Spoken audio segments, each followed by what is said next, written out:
ऐश को Pokemon training करते करते 14 साल हो गए थे। अब ऐश 24 साल का हो गया था।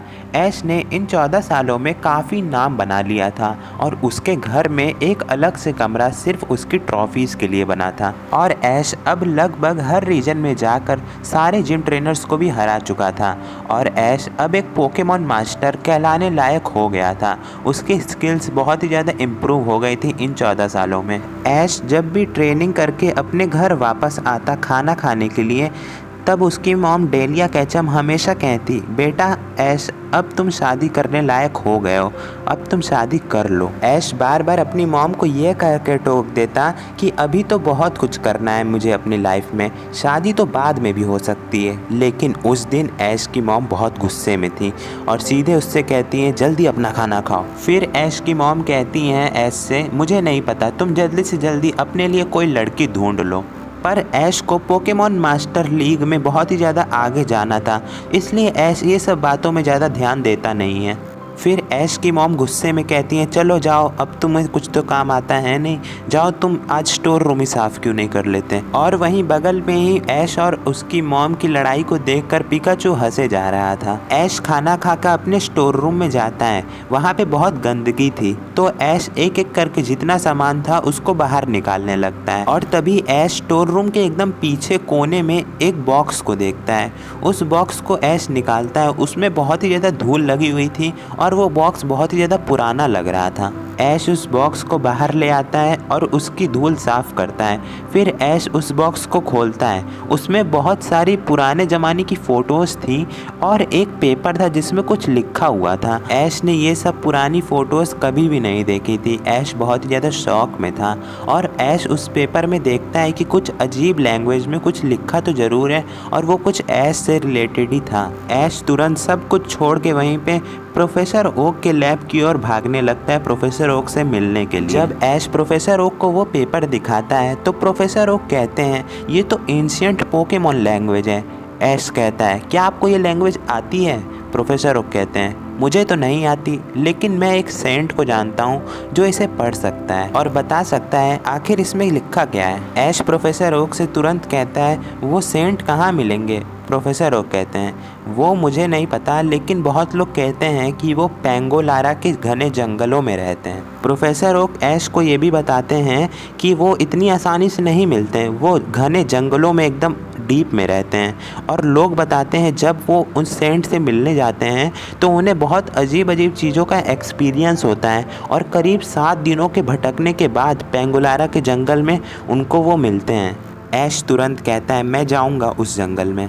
तभी प्रोफेसर ओक कहते हैं ऐश मैं तुम्हें वहाँ नहीं जाने दूंगा, वो एक ख़तरनाक जंगल है और लोग यहाँ पे वो भी बताते हैं कि अजीब अजीब पोकेमॉन भी वहाँ पे मिलते हैं जो तुम्हारे लिए सेफ़ नहीं है। ऐश तभी चिल्लाकर प्रोफेसर ओक से कहता है प्रोफेसर अगर मुझे रियल पोकेमॉन मास्टर बनना है तो वहाँ जाना ही होगा, आप चाहे मुझे जितना भी रोक लें मैं तो जाऊँगा। इस पेपर में शायद मेरे बारे में कुछ तो लिखा है ज़रूर।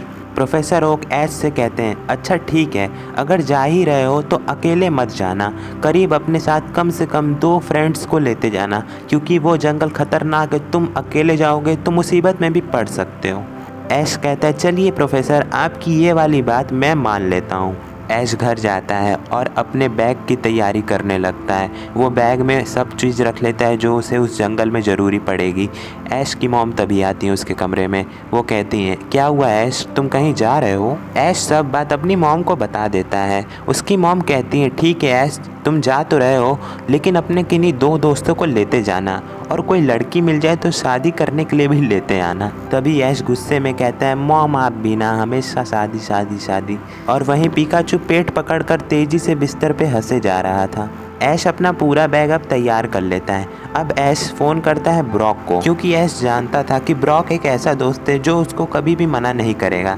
ऐश उसे फ़ोन करता है और कहता है कल मेरे घर पे आ जाना, हम लोग सुबह ही एडवेंचर पे निकलने वाले हैं। फिर ऐश सारे अपने पोके गर्ल फ्रेंड को फ़ोन करने लगता है। कोई तैयार नहीं हो रहा था, लेकिन लास्टली सरीना बची थी। ऐश उसको फ़ोन करता है और कहता है तुम खाली हो सरीना? सरीना ऐश से कहती है तुम्हारे लिए तो मैं हमेशा खाली हूँ और कभी भी तैयार हूँ।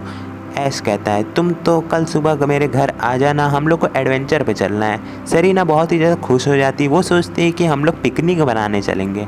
और सरीना इसलिए भी खुश थी क्योंकि उसको ऐश के साथ रहना बहुत ही ज़्यादा पसंद था। सुबह हो गई थी। ऐश तैयार होता है और बाहर निकलता है। वो देखता है कि सरीना वहीं खड़ी थी। ऐश सरीना से कहता है, तुम इतनी जल्दी कैसे आ गई? सरीना सिर्फ एक क्यूट सी स्माइल देती है।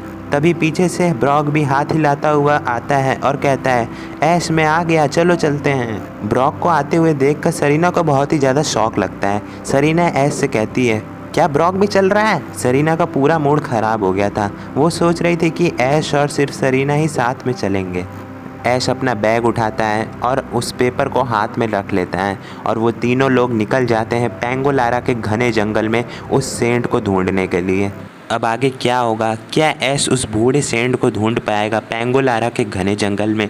जानने के लिए ज़रूर देखना सेकंड पार्ट तभी आएगा जब इस वीडियो में हो जाएंगे 65 लाइक्स। तो यार अगर आपको सेकंड पार्ट देखना है तो इस वीडियो को ज़रूर से शेयर करना, और अगर आपको पसंद आया तो लाइक करना, और अगर आप चैनल पर नए हो तो ज़रूर से सब्सक्राइब कर देना, क्योंकि ऐसी वीडियो बनाने में बहुत ही ज़्यादा मेहनत लग जाती है। करीब 2 या 3 दिन की मेहनत लगी है ये पूरी वीडियो को स्ट्रेच करने में। तो मिलते हैं किसी और नई वीडियो में, तब तक के लिए गुड बाय।